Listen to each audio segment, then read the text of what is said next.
5 anos de Lei Aldir Blanc, e a gente espera, na verdade, que não sejam só 5 anos, né, que esses sejam os primeiros de muitos 5 anos. A nosso querido Edu, responsável pelo escritório do Ministério da Cultura aqui no Rio, chegou.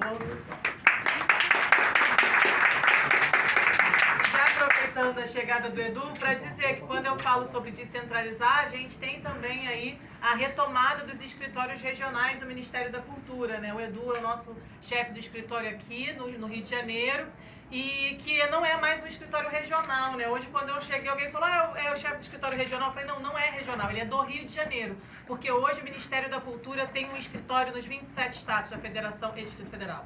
Hoje o Ministério da Cultura está com braços, pernas, com servidores em todos os estados do Brasil, justamente porque a gente acredita que não adianta fazer só o investimento financeiro se a gente não fizer o investimento de energia, de estar próximos, né, das pessoas. Inclusive a gente tem feito aí ao longo desse ano o que a gente chama de Circula Minc, né, onde a gente tem rodado todos os estados, rodado municípios para falar da Lei Paulo Gustavo, e que é hoje o nosso principal desafio, né? A gente bateu essa semana pouco mais de 4.000 municípios, mas ainda faltam muitos municípios.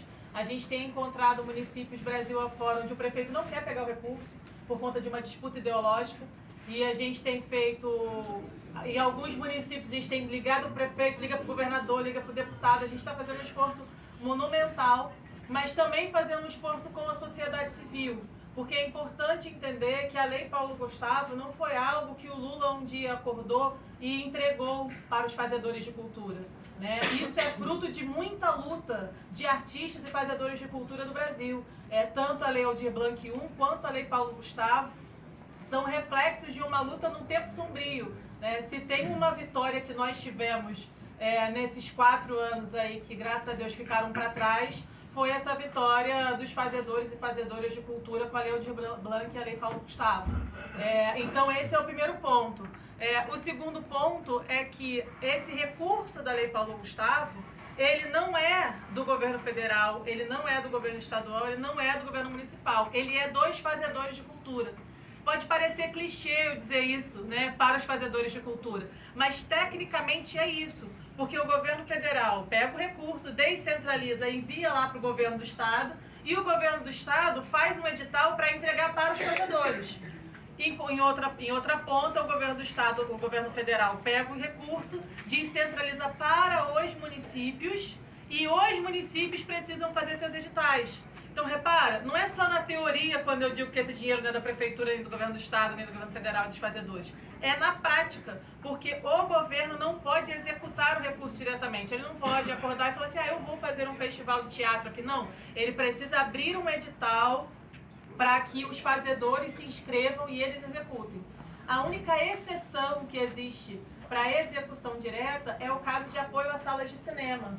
Porque se a prefeitura ou o governo do estado tiver uma sala de cinema pública, ele pode executar a reforma, enfim, a modernização ou o custeio ali daquela sala de cinema, né? E aí, já entrando diretamente na Lei Paulo Gustavo, né, esse apoio a salas de cinema é uma das linhas de financiamento, né? Para os municípios a gente tem 4 linhas de financiamento e para governos do estado a gente tem uma 5ª. Então vamos lá, do município a gente tem essa que eu falei, que é de apoio a salas de cinema. A gente tem uma outra que é para apoio à produção audiovisual propriamente. E tem uma outra que é para apoio à formação em audiovisual, festivais de audiovisual. E aí uma 4ª linha que abrange as demais áreas da cultura e das artes. Cara, você falou de 4 pontos, onde 3 desses 4 foram audiovisual. Sim, 70% do recurso da Lei Paulo Gustavo é para o audiovisual. E, Carla, por que vocês gostam muito do audiovisual e aí por isso vocês querem fazer pra lá? A gente até gosta muito do audiovisual também, mas como a gente gosta dos arraiais, como a gente gosta dos blocos, e gosta de todas as outras artes. Mas assim, essa composição de 70% para o audiovisual é porque esse recurso da Paulo Gustavo, ela vem de fontes de recursos diferentes. E uma das fontes de recursos que alimenta esses 3.800 é o Fundo Setorial Audiovisual. Então, 70% desse recurso já vem do Fundo Setorial Audiovisual. Só por isso, ele só pode ser gasto com audiovisual, porque ele vem dali. Então, essa é a primeira coisa. No caso do governo do estado, eles têm uma quinta linha, que também é do audiovisual, que é para distribuidoras, para distribuição de filmes, canais públicos, etc. Mas uma coisa que eu tenho dito, inclusive agora eu vou dizer com mais cuidado, que eu andei recebendo puxão de orelha do povo do audiovisual, que eu tenho dito o seguinte, o audiovisual ele pode ser versátil, né? Então, não significa que são só financiamento para filmes de ficção, de longa-metragens. A gente tem, por exemplo, na proposta de edital do governo do estado, curta-metragem, né? Vai ter também da Prefeitura do Rio editais de curta-metragem.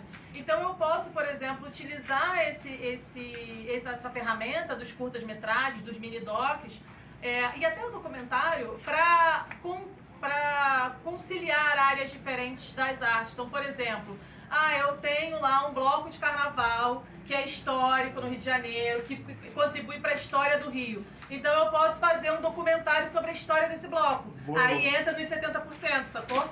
Eu tenho aqui as quadrilhas que são muito tradicionais, os arraiais. Então eu posso ter um documentário, um mini documentário sobre a história dessa quadrilha, desse arraial. Isso serve para artesanato, isso serve para qualquer área da cultura. O que você faz com isso? Você combina as duas formas de arte. Você trabalha o audiovisual, né?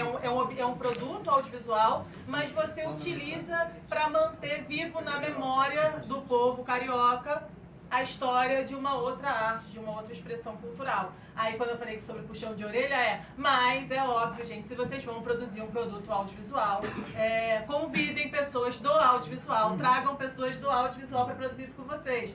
Porque, como eu tenho dito, a facilidade desses processos da Lei Paulo Gustavo é que ele não exige que para você escreva um curta-metragem você seja uma produtora.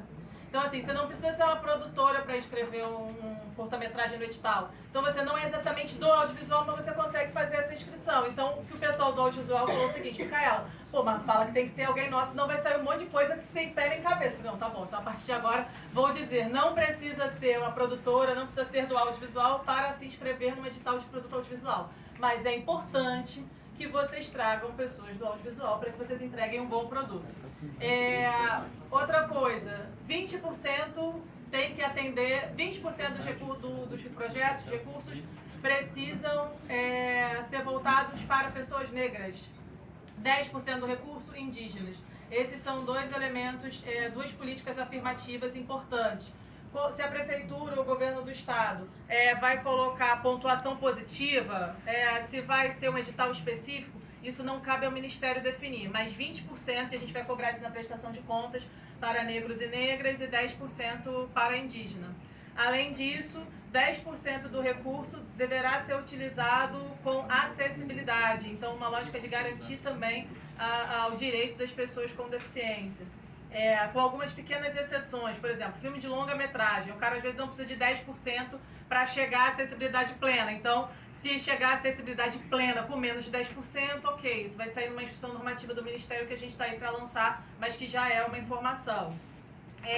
Para além disso, a importância da participação popular, né? Inclusive hoje eu recebi a notícia que a Prefeitura do Rio, inclusive, vai abrir uma nova rodada aí de audição da Lei Paulo Gustavo, que eu acho que é um processo importante. Enfim, acho que é isso de um modo geral. Eu tentei dar uma pincelada geral, até porque eu sei que um dos momentos é a gente abrir aí para as perguntas, ouvir para todo mundo falar. Tentei dar uma pincelada no todo. É isso. Obrigada, Edson, por ter me chamado aqui. Edson foi um grande companheiro de longa data. Prazer estar aqui com vocês. Vou convidar para fazer uso da palavra o Eduardo Nascimento. Não, está desligado. É assim mesmo. Você chegou atrasado. Bom, gente. Deixa eu levantar aqui. Boa noite, gente. Boa noite. Mais animado, né? Mais de relembro. Boa noite, gente. Boa noite. Obrigado aqui, vereador Edson. Obrigado aqui, Bianca, representando a nossa querida Mônica. Minha colega Micaela. Né? Minha amiga Júlia lá da SESEC. Bom, sou do Nascimento, jornalista. Né? Muitos já me conhecem. Eu tenho uma experiência aí na área de legislação e políticas públicas. Tive a honra de receber essa missão de conduzir aqui o escritório estadual do MINC, né? Minha querida Micaela já deu spoiler, né? Acho que tem uma política, uma novidade importante, né? Do MIC estar mais próximo das fazedoras e dos fazedores de cultura, né? São 27 escritórios, em cada unidade da federação. Estamos fazendo um trabalho de reconstrução literal, né? No Rio de Janeiro, a gente estamos ainda sem sede, estamos construindo, arrumando espaço para uma sede, para a equipe, né? Mas o fundamental é essa perspectiva de estarmos próximos. Aí essa nova reestruturação do Ministério do nosso querido presidente Lula, sob orientação da nossa querida ministra Margarete e da nossa super secretária nacional dos comitês, Roberta Martins, que é aqui do Rio de Janeiro, né? É a proposição do presidente Lula, né? Na sua campanha propôs aí a criação dos comitês, ou seja, que você tenha mobilização da cultura em todos os estados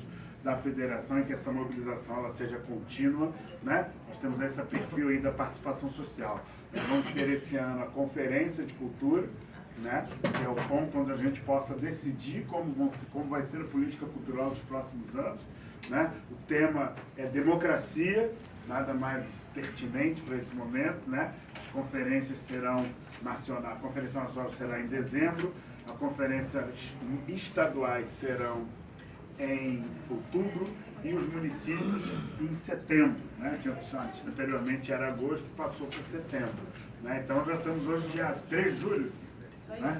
Então temos aí 2 meses de preparação para a cidade, né? Temos aí uma agenda de uma série de pautas, minha querida super Micaela já explicou tudo aí da Paulo Gustavo, né? Acho que tem uma coisa importante que é a consolidação do Sistema Nacional de Cultura, né? O Rio de Janeiro aprovou um sistema municipal de cultura que precisa de consolidação, precisa da aprovação do Plano Municipal de Cultura da cidade, uma luta que bravamente o Conselho vem trabalhando desde 2018, né? Um conselho aí, minha querida Carla, Rosa Perdigão, Sara, né? Estão fazendo um trabalho, um conselho que tem um perfil territorializado, ou seja, todas as regiões da cidade estão representadas, a Zona Oeste tem 1/3 do conselho, né? A vice-presidente do conselho é da Zona Oeste, acho que é um perfil diferente do protagonismo que tem que ser valorizado, então acho que isso é uma pauta importante para a sociedade civil, né? Se você não se joga xadrez sem peça, né? Se você não tem peça, não está no jogo. Então é importante definir qual vai ser a regra do jogo, como vão funcionar as coisas para a cultura do Rio de Janeiro, do Estado e do Brasil, elas crescerem aí. Tenho rodado aqui os municípios, estive em São Gonçalo, estive em Angra, Nova Iguaçu, São Pedro da Aldeia, vamos estar aí na Costa Verde, na Baixada, conversando com os outros parceiros. É importante esse encontro aqui, Edson, porque o Rio de Janeiro, comparado com outros municípios, tem uma estrutura muito aquém, né? Muito melhor. Os outros municípios estão para trás, é bem mais difícil, né? Acho que a Micaela lembrou, no caso do Rio de Janeiro, acho que a gente avançou aí, praticamente vamos gabaritar aí os 92 municípios, está ali na Paulo Gustavo, sob de um especificamente, que é esse perfil. Nós temos Já começou, foi convencido. Já foi convencido? Então nem vou falar o município. Mas que é um cenário de outros colegas, a gente tem conversado com os escritórios, há estados onde a luta está sendo árdua. Por conta do perfil ideológico de muitos prefeitos, há um boicote sistemático a Paulo Gustavo, que no caso do Rio de Janeiro estava sabendo de um município, mas que avançou. Isso é importante, né? Além disso, a Paulo Gustavo aponta para um mecanismo importante para a gente pensar uma articulação metropolitana e articulação estadual, que são a possibilidade dos consórcios, né? Tem sido uma realidade em alguns municípios, por conta da pouca infraestrutura na gestão cultural e na precariedade, a possibilidade de pensar a junção de municípios para a execução da política. Isso é positivo, né? Acho que isso é um ponto importante, que a gente pode aí avançar. Acho que esse é um caminho, temos aí a conferência, temos a Paulo Gustavo, a Vinha Lai 2, temos a Cultura Viva, com os pontos de cultura, que acho que é um ponto importante, né? O Estado tem trabalhado bem nessa questão, acho que pensar a rede dos pontos de cultura é uma realidade bacana e importante para a gente poder avançar. E acho que vale a pena frisar, Edson, em relação aqui estamos aqui numa casa de lei, né? Como bem lembrou minha querida colega sobre a lei Paulo Gustavo, que é uma lei feita para se fazer cumprir outra lei. Né? Nós estamos numa casa de leis, isso é importante, que as leis são legado para nós. Né? Nós temos o Fundo Setorial do Audiovisual, o Fundo Nacional de Cultura, que desde a saída da presidente Dilma tem sido sistematicamente boicotados. E que, por calhou o destino girar, tem o Supremo no seu julgamento, né, quando o inominável tentou, né, a rejeição, como é que se fala? Veto, né? Agora inelegível, né? Quando o inelegível e inominável vetou, foi para o Supremo e, com base em serem legislações já consolidadas, o Supremo bateu o martelo exigindo o cumprimento da execução da Paulo Gustavo. Então, acho que é importante a gente ter os legados, que as leis são pétreas, as leis vão passar os governos e as leis continuam. Um exemplo aqui no Rio de Janeiro é a atual Lei de Incentivo à Cultura, que está fazendo 11 anos. Né? Foi uma ação importante na qual eu me orgulho muito de ter participado e que a lei acontece e funciona independente de quem seja a governanta ou o governante. Acho que até dar esse recado aqui numa Casa de Leis é fundamental para a gente pensar o nosso futuro, que ele seja fundamentado em políticas de Estado que a gente possa garantir e avançar. Valeu! Bem.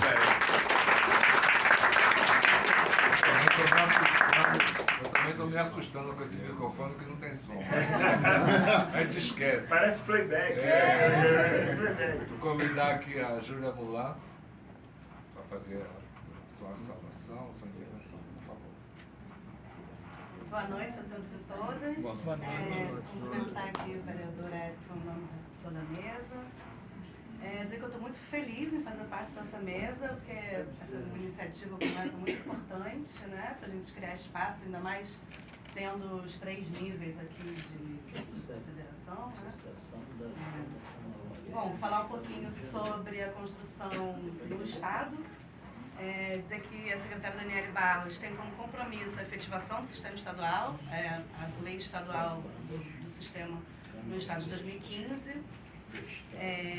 Mas quando a secretária assumiu em 2019 ainda estava muito só no papel. Então, desde que ela assumiu, ela conseguiu colocar o fundo de cultura na rua. Já foram mais de 25 editais, com mais de 8.000 projetos contemplados, cumprindo os 60% para fora da capital, e cobrindo os 92 municípios.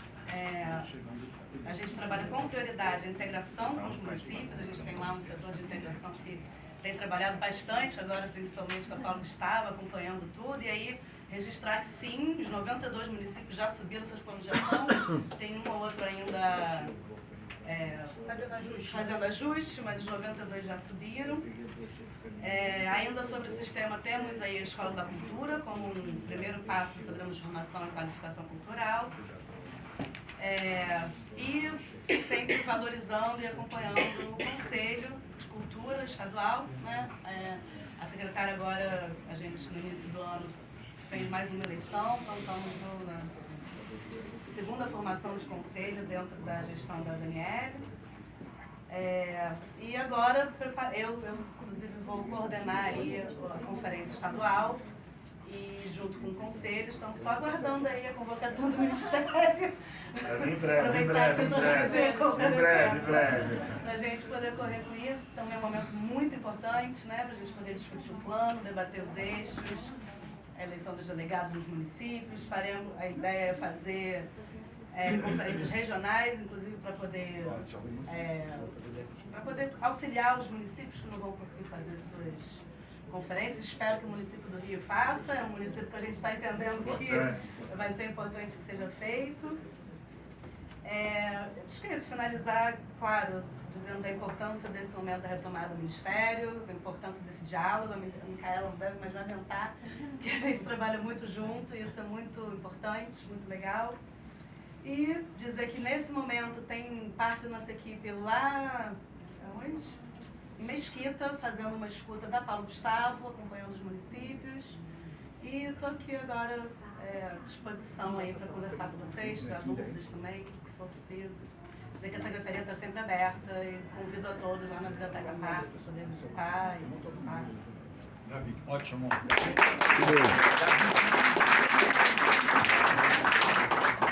Gente, a gente tem o programa do tempo, né, para equacionar. Então, qual é a sugestão que a gente está fazendo aqui na mesa? Tem 10 inscrições de 3 minutos. Aqueles companheiros que não conseguirem Satélite quer se falar inscrever, depois. só um minuto. Os companheiros que não conseguirem se inscrever para falar, pode mandar por escrito, né, que aqui na mesa a gente sistematiza as respostas. Passar para a companheira Bianca Toledo. Ela representa a nossa vice-presidente da Comissão de Cultura, a vereadora Mônica Benício. Darlene, pastora Darlene, Boa noite, gente. Queria saudar aqui esse espaço e a iniciativa da Comissão de Cultura. A vereadora Mônica Benício, infelizmente, já tinha uma outra agenda que não pôde ser remanejada, mas entendendo a importância desse tema, a gente optou por manter e ela pediu que eu estivesse aqui acompanhando a reunião. A Comissão de Cultura, para quem acompanha o trabalho ao longo dos anos, sempre esteve atuando no fortalecimento do Sistema Nacional de Cultura, lutando para a implementação aqui no município.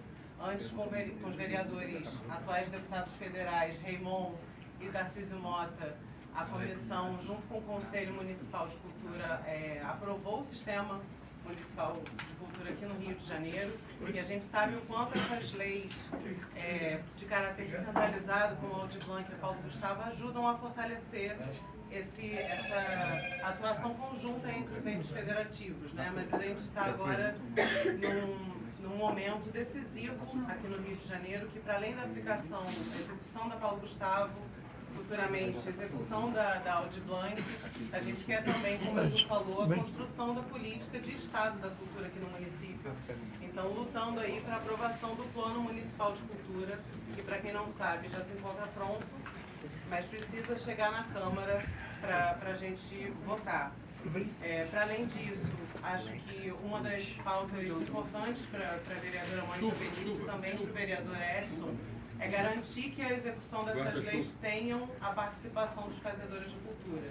Como a Micaela disse, essa verba não é do gestor, não é da União, é nossa, é da cultura.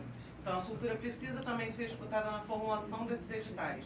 Por isso a gente reivindica que essa consulta não seja feita só online. Eu fico muito feliz de saber que a Prefeitura fará uma nova rodada para a aplicação da Paulo Gustavo, que até então não foi feita. É isso, gente. Estou à disposição aqui.